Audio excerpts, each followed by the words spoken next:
Un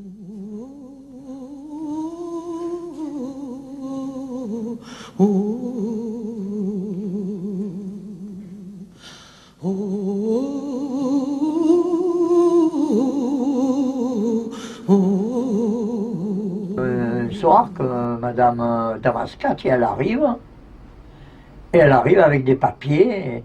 Alors, ils étaient des copines, toutes les deux. Ils avaient milité pour le peuple espagnol. Ils avaient formé un groupe pour ramasser les vêtements, les chaussures, tout ce qui pouvait servir aux républicains, quoi. Pas les armes, parce que les travailleurs, ils n'avaient aucune arme, hein. Et mon père aussi, là, il militait, hein, mon père, pour le peuple espagnol. Et arrive Madame Damascati et moi, toujours au milieu de la cuisine, à côté de ma mère. Mes sœurs, elles étaient en train de jouer, d'être dans la chambre, de jouer. Et Madame Damascati, elle fait signe à ma mère, je voudrais te parler, mais ma mère ne savait pas ce qu'elle voulait lui dire, hein. Ils se sont dit bonjour, ils se sont embrassés, je ne sais pas. Madame Damascati, il a appelé Yvonne, alors là, ma mère était contente. Oui, je me rappelle, tu sais. Ça me revient après. Et ça veut dire qu'elle se faisait appeler Yvonne par les copines, hein. Et elle a sorti un papier et elle a fait signe à ma mère que si je pouvais m'en aller, quoi. Alors ma mère, elle ne savait pas trop ce qu'elle allait discuter. Elle lui a dit va avec tes sœurs, va jouer avec tes sœurs.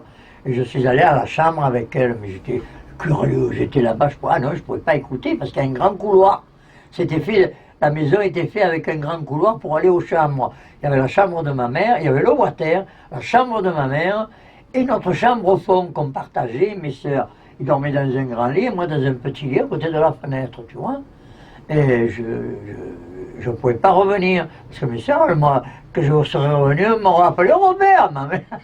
Hein? Alors, enfin, bref, je suis resté là-bas, mais j'étais curieux. Et puis Madame Damascati a dû partir, et ma mère, elle est venue, elle a parlé. Ça voulait dire que Madame Damascati n'était plus là, je suis venu, je ne voyais plus le sac et rien, tu sais. Mais elle est revenue, la mère Damascati. Elle est revenue, Madame Damascati. Et elle est revenue avec des journaux, avec des tracts comme on faisait, avec le matériel. La première fois, je crois qu'elle était revenue rien qu'avec des papiers. Et là, elle est revenue avec le matériel. Et alors, elle a fait signe à ma mère a dit non, non, c'est pas la peine, hein. Tu vas me laisser ça là. Il va retourner à la maison, il va m'en foutre de partout et il va le trouver. Carrément, c'est pas la peine. C'est du matériel de Ronéo. Ben, c'était pas une Ronéo, c'était une plaque. Ouais. Ben, moi, j'aurais été chercher, je l'aurais trouvé la plaque, hein. Ah, donc, je trouvais tout, moi. C'était pour faire des Je trouvais tout, des fois ça me prenait la rouste, mais je trouvais tout. C'était pour faire des tracts. C'était pour faire des tracts, une plaque, c'est une plaque comme ça, et ça ressemble à une plaque de four que tu mets dans le four. Ouais. Exactement. D'ailleurs, elle allait dans mon four, tu vois, elle allait dans le four de la cuisinière de ma mère. Ma mère a eu l'idée de la mettre là, c'est une bonne idée. Alors, et il y a un truc c'est une matière gélatineuse que tu fais, que tu réchauffes dans une boîte à l'eau bain-marie, au bain-marie, et que tu étales là-dessus, que tu essaies comme ça, qu'elle l'a fait bien lisse, et puis après, elle prend le journal, l'article, un morceau d'article du journal que la camarade lui avait dit, parce qu'elle dit si tu ne peux pas écrire tout. Il faut écrire le principal. C'était l'humanité, mais elle était épaisse comme un papier à cigarette, tu vois. Tu vois, c'était fait, on roulait, quand tu le roulais comme une petite cigarette, puis tu voyais rien. Tu vois. Et elle l'a déplié, elle l'a étalé, puis elle l'a écrite. Ce qui est écrit sur l'humanité morceau, elle l'a écrite sur une plage blanche, comme une place hein. Et puis après, c'est une encre spéciale, elle l'a mise elle l'a pris, parce qu'elle lui avait montré, hein, elle lui a pris, elle a fait ça, elle a mis, et les lettres étaient toutes écrites à l'envers, là, dessus. Étaient écrites à l'envers sur la gélatine, quoi. Et après, elle mettait une dizaine, une vingtaine de tracts dessus. Et hop, il sortait un tract, tu vois, c'était un boulot, hein. Il fallait qu'elle réécrive déjà. Et puis après, elle passait des feuilles, puis elle le laissait un peu sécher, elle les pliait, c'était un tract de prix, et ainsi de suite. Mais quand elle en avait fait une vingtaine, là, sur la plaque, il n'y avait plus rien, tu vois, mais elle avait passé un sacré bout de temps. Tu savais ce qu'il y avait écrit sur ces tracts? Je ne me rappelle plus ce qu'il y avait écrit. C'est une appel à résister, c'est une appel à... c'était des tracts au début du Parti communiste. De là, ils ont fait même des erreurs avec l'humanité qu'ils ont fait reproduire une fois avec les Allemands. Donc c'était... en réalité, la résistance débutait. Et d'ailleurs, ça leur a coûté très cher ce qu'ils avaient fait. Ils ont fait arrêter les camarades se sont fait arrêter comme ça, hein, tout simplement. Hein. Et déjà, quand ma mère a fait, déjà, il y avait le triangle, et ma mère, elle connaissait qu'une personne. Hein. Elle connaissait, c'est-à-dire elle en connaissait deux, mais là, elle était au bout d'une, et chacun était au bout de l'autre, et ainsi de suite. Un triangle tombé, tout était coupé. Tu vois? Oui. Ben, des fois ça marchait, mais j'ai vu, mais les Allemands étaient très très forts. On a vu, comment on l'appelle, Manouchian, qui est tombé. Alors il a cru que c'était un traître, c'est peut-être un traître, un type qui a parlé, hein. Mais il était visé parce qu'ils étaient arrivés à remonter avec c'est la police française qui était arrivée à remonter. Hein, c'est la police. Parce que la zone à l'époque n'était pas encore occupée. Hein? Marseille n'était pas encore occupée. Non, non. Et non, Marseille n'était pas encore occupée. Donc toi tu vois ta mère faire des tracts et tu te dis, tu avais l'idée de ce que c'était que la résistance, ouais. Tu t'étais dit, elle est rentrée en résistance, ouais. C'est ce que tu t'es dit? Oui, ma mère, d'un seul coup j'étais content.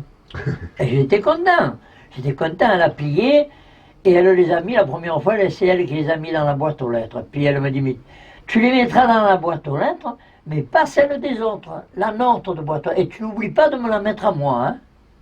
Tu n'oublies pas, surtout mets-moi un tract de moi.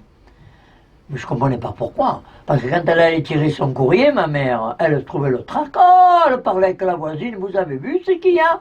Ouais. Elle était déjà... Elle avait compris toutes les combines qu'il fallait avoir. Hein. Même autour de soi, on ne sait pas qui c'est qui pouvait te... Et alors toi, à partir de l'exemple de ta mère, parce que c'est... Ouais. Après, ma mère, elle a dit, si tu es armé, tu vas juste au couloir de Madame Sarté, c'était une Corse. C'était une Corse, que d'ailleurs son mari a été fusillé à la Libération. C'était un policier qui roulait carrément pour la Gestapo. Hein. Et il a été fusillé, mais pas à Marseille. Tu sais comme il faisait? Et ceux qui travaillaient à Marseille et qui marchaient de Sainte-Combine, ils allaient dans un autre département, hein, pour pas être connus. Hein. Enfin, bref, là je reviens sur un truc que j'ai appris, quoi. Et ma mère, elle a commencé comme ça. Et toi, ça t'a inspiré, ça? Et moi, ça m'a inspiré. Et alors, bien sûr, ma mère, elle faisait attention que le soir, avant le couvre-feu, je rentre. Et il fallait que... Et je connaissais des jeunes c'était des jeunesses communistes, la manière qu'ils parlaient contre les Boches, contre les Azis. Et alors, il ne se gênait pas. Comme un jeune, il ne se gêne pas, il croit que rien ne va lui arriver. Hein. Et j'avais la reconnaissance avec eux, et comme j'avais les mêmes idées, on a commencé à faire alors avec de la chaux, parce qu'on ne trouvait rien. Même pas du blanc gélatineux, on trouvait. C'est qu'il existait le blanc gélatineux et la chaux. Alors on faisait sur le mur à la chaux. Mais il fallait qu'un camarade âgé, qui avait un fils, le piston, il lui volait un peu. Parce que tu crois pas que les mères aussi le disaient, va te promener. Et après, on arrivait à se trouver 2 ou 3 ou 4 là. Vite, vite, on faisait ça dans la rue, par terre, on faisait ça contre les murs, vive les FTP, vive De Gaulle, la Croix de Lorraine, la faucille et le marteau, vas-y, tout ce qu'on pouvait mettre, hein, tu vois. Et puis après, c'était un jeu, encore un jeu pour vous, c'était déjà... c'était déjà... Mais on était dans un quartier que les Allemands ne venaient pas parce que c'était pas à l'endroit où ils circulaient, c'était pas l'endroit, le centre-ville, c'était... Là, ça devait être beaucoup plus difficile, le centre-ville. Et tout le tour du centre-ville, ça devait être très dur. Mais là, on est un quartier perdu, tu vois. Et puis, on connaissait les endroits par où passer. Et on savait courir et on se connaissait les endroits.